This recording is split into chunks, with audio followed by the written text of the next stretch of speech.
Hello and welcome to today's tutorial. For this look, I'm going to be doing makeup on the beautiful Sienne. I'm starting off by prepping her skin with toner, then going in with a lot of moisturizer so that her skin is nice and hydrated by the time I get to her foundation. To prep her eyes, I'm putting her foundation all over the lid, then setting that with some powder. For her base, I'm using this black gel eyeliner.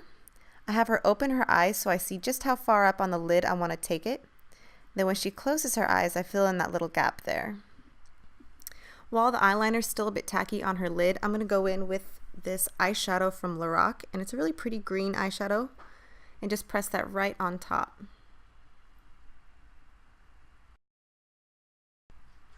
Then I'm going to take this blue eyeshadow from Yaby Cosmetics and blend out that black edge right there, blending it up into the crease. I'm taking another color from Yaby, and this one's more similar to her skin tone but a little bit warmer, just to help soften that edge even more.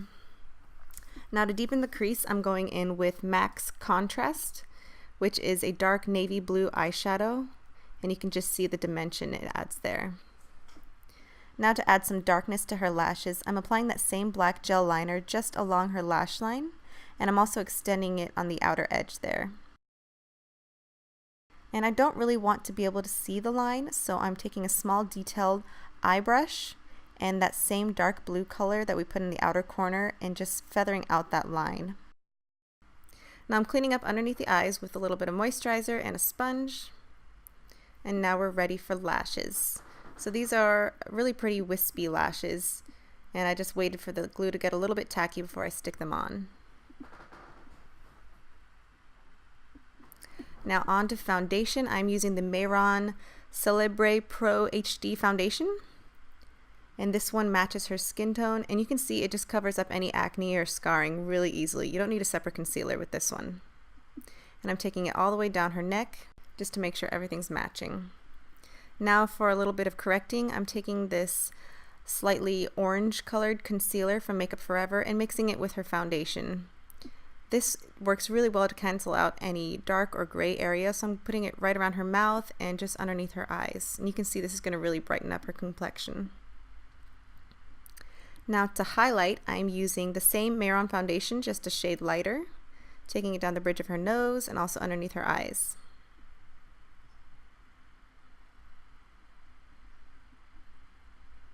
So I'm blending it out with a brush first. So I blend out the edges, and then I use a sponge to really pat it in underneath the eyes.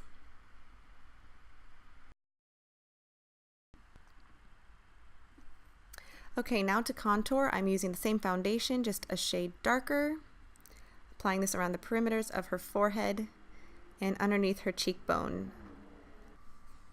So you can see I'm not really changing her features, I'm just enhancing and defining what she already has. So again, taking that just underneath her jawline there. Okay, now I'm setting her cream foundation with a powder puff and some loose translucent powder. This one is from RCMA. It's the no color powder, so it's not going to change the color of her foundation at all.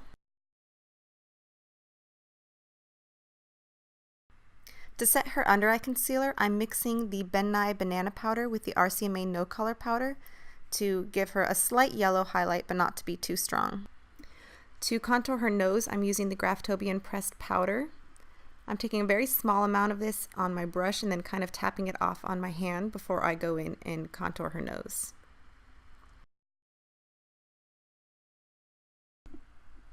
Okay, now we're going back to the eyes, and I'm using the same dark blue color I used earlier. This one's Contrast from MAC, and also a black gel eyeliner in the waterline.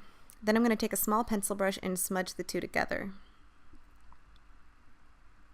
Now to really bring out the blue in this look, I'm taking a loose mineral pigment from Bellaterra Cosmetics, applying that in the inner corner of the eye and just blending that onto the lid and on the lower lash line as well. For brows, I'm using this brow gel. This one is from Inglot, and it's a really dark brown color. I'm going to use that to define the outer edge and the upper edge of her eyebrows. By focusing the darkest color on the upper and outer edge like this is going to really lift the brow. Also, brushing them upwards and outwards will do that too. So to fill in the rest of the brow, I'm taking these two colors from Yaby Cosmetics and mixing them together. These are eyebrow powders, so that the whole brow isn't too dark. Next, I'm cleaning up underneath the brow with a lighter concealer. For highlighting, I'm using this Shimmering Skin Perfector from Becca and taking it just down the bridge of her nose and also again on her brow bone there. Now for my favorite part, I'm going to be taking this luminous blush from Becca Cosmetics and applying that just on the outer edge of her cheek there and blending it inwards and outwards. This blush gives a really beautiful glow to her skin. For this final perfecting step, I'm taking a small amount of the Graftobian pressed powder and blending all the colors together. For her lips, I'm going to be lining them with this reddish tone brown color just so I can have some definition to her shape. Then I'm going in on top of that with a nude, since I really liked how the nude was pairing with her eyes. Okay, the look is pretty much done at this point, but I wanted to make her lashes stand out even more, so I put on another pair of false lashes right on top, and then I blend them all together with some mascara. And the only other thing that I did was add some gloss and let her hair down, which you'll see in just a moment. There you go. And now the look is officially complete. I think she looks stunning, but I may be a little bit biased. Thanks for watching, and be sure to subscribe so you don't miss my next video. Ciao for now.